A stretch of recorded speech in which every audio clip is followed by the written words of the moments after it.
بالله من الشيطان الرجيم بسم الله الرحمن الرحيم قال يا بني إني أرى في المنام أني أذبحك فانظر ماذا ترى صدق الله العظيم.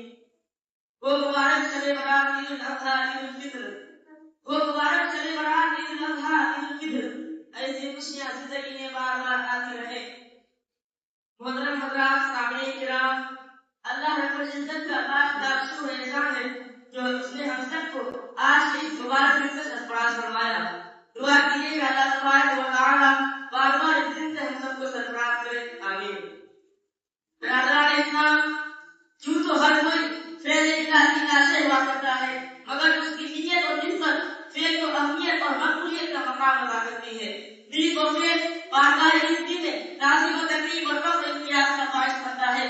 چنانچہ حضرت ابراہیم علیہ السلام کو آگ کے لپکتے ہوئے شعلہ میں ڈال دیا جانا اور آگ کو شاہدان خونی بردن و سلامت کا حکم دیا جانا اور پھر بیٹے کا پاک میں ہوتے ہوئے یتیم ہو جانا اور اپنے ماں وطن کو سدا کے لیے خیر بات کر دینا اور صحیح اتحاد کے مدعا پر اولاد کا عطا کیا جانا اور پھر مکہ کی اس غیر جرمانی گندی کے حاضر کا چٹا اترنا، ایڑیوں کی رگڑ سے جیسے پھوٹ پڑنا اور اپنے دوشے ناموں پر پیا آسانی کا بارے کے آگے صحیح کا سہارا دینے والی پہلی اور آخر اللہ کے گلے پر چھری پھینکنا مزاجی دشمانے نہیں رکھتا. لیکن جب ان اعمال اور افعال کی بنیاد حقیقت کی ذات ہوئی اور اس کی مستوی پر کھڑی کی جائے تو یہی کارنامے جذبے جہاد بن جاتے ہیں. برادران ملت، حضرت ابراہیم علیہ السلام کی پوری زندگی ابتلا و آزمائش، امتحانات، جد و جہد، مسائل و آرام، نقل کی داستان سے لبڑے تھے. سیدنا ابراہیم علیہ السلام کو ان خطرناک وادیوں سے گزرنا پڑا کہ آگ کا نام لینے سے بدن درد ہوتا ہے، بلکہ آگ کا نام لینا بھی باعث جرم ہے. کبھی تو پاک کی دشکرانی پر اپنی مسکراہٹوں سے وار کرتے ہوئے گزر جاتے ہیں، تو کبھی شیر کھا بچہ اور ضعیفہ بیوی سے جدائی کا حکم ہو رہا ہے، تو کبھی لگتے جگر، ٹوڑے نظر، راہ کو جام اور آنکھوں کی ٹھنڈک کو ذبح کرنے کا خواب کھایا جا رہا ہے، تو کبھی نمرود کے دربار میں ہاتھی ہوتی ہے. قربان جاؤں سیدنا ابراہیم علیہ السلام کے ذات گرامی پر کہ انہوں نے ہر موڑ پر سر و زبان جنوب شجاعت کا مظاہرہ کیا. بہرحال دیشوں کو جیسے مسلمانوں کے لیے اسلامی تاریخ کی میدان پر سدا کے لیے بڑے تصدیق بن گئے. چنانچہ اسی انسان اور اصل جنتا کی بنیاد پر ہر سال ہم مسلمانوں نے عالم جانور کی قربانی کرتے ہیں. نوجوانان اسلام، عید قربہ مسلمانوں کا ایک عظیم تہوار ہے جو حضرت ابراہیم علیہ السلام کی ان تمام قربانیوں کی یاد بتانا کرتا ہے. دوستو، یہی ولی قربہ ہے جو حیا کے اوپر سے خالی ہوتی ہے، یہی ولی قربہ ہے جو شکست و نعمت سے خالی ہوتی ہے، یہی ولی قربہ ہے جہاں شرائع نہیں بچتی، یہی ولی قربہ ہے جہاں شراب کباب کا دور نہیں چلتا، یہی ولی قربہ ہے جہاں گجریاں نہیں چھوڑی جاتی، یہی ولی قربہ ہے جہاں پٹاخے نہیں چھوڑے جاتے، یہی ولی قربہ ہے جہاں شراب کباب کا دور نہیں چلتا، یہی ولی قربہ ہے جہاں بنیادی اور بحث میں مظاہرہ نہیں کیا جاتا، یہی ولی قربہ ہے جہاں مرد و زن کا عادت اختلاف نہیں کیا جاتا. جیسا کہ دیگر قوموں کے اکثر تہواروں کے شرکیہ مراسم کو ہم گزرتے ہیں، جیسا کہ شراب نوشی، قمار بازی اور دولت کا تیز اشراف، گویا کہ وہ ناقدری امور جن سے انسان شرافت، تہذیب و تمدن، عظمت و تقدس، اخلاق و اخلاق و اقدار پامال ہو، پھر نہیں انجام دے جاتے ہیں. البتہ سیدنا ابراہیم علیہ السلام کا جس طرح امتحان لیا گیا وہ ایک پر ایک ہے. حضرت ابراہیم علیہ السلام کو صفت خلیلیہ سے نوازا گیا اور وہ اپنے داعیانہ مشن میں سرگرداں ہو گئے.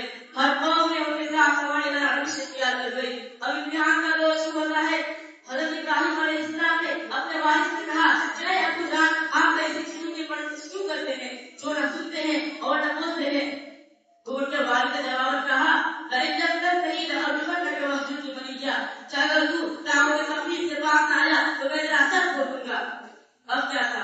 ایک طرف باپ کی نگرانی ہے تو دوسری جانب بیٹی کی حق کوئی ہے، ایک طرف پتانا شفقت ہے تو دوسری جانب ایمان دعوت ہے. اگر ایک طرف ایک اللہ کو ماننے والا ہے تو دوسری جانب ہزاروں معبودوں کی پوجا کرنے والا ہے. ایک طرف اللہ کا رسول ہے تو دوسری جانب اللہ کا دشمن ہے. اگر ایک طرف خلیل اللہ ہے تو دوسری جانب عدو اللہ ہے. اگر ایک طرف توحید کا کہنا بجانے والا ہے تو دوسری جانب شرک کو فروغ دینے والا ہے. اگر ایک طرف بتوں کو توڑنے والا ہے تو دوسری جانب بتوں کو بنانے والا ہے. البتہ بہت سی آیتیں دکھانے لگی مگر سیدنا ابراہیم علیہ السلام دنیا سے بچان نکل گئے.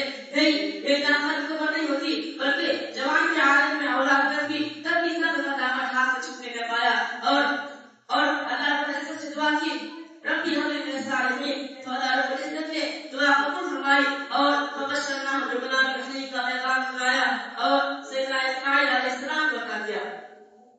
دوستوں آپ غور کیجیے اور اللہ پر لگائیں کہ بڑھاپے کے حالت میں والا لڑکا عشق و محبت اور رہا ہے کتنی شدت اختیار کی ہوگی, خوشیوں نے کتنے گیت گائے ہوں گے, سلمان کی نظریں نہیں بجائی ہوں گی, آرزوؤں اور تمنا میں کتنے گلاب کھلے ہوں گے.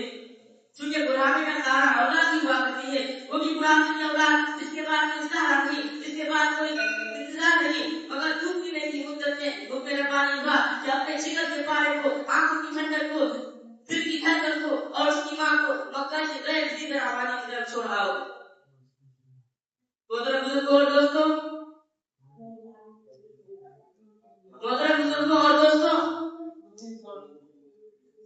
تیری حضرات تیری ماں کا نام اسرائیل کیفیت اور حضرت ابراہیم علیہ السلام کے لیے بڑے عزت اور آسمان میں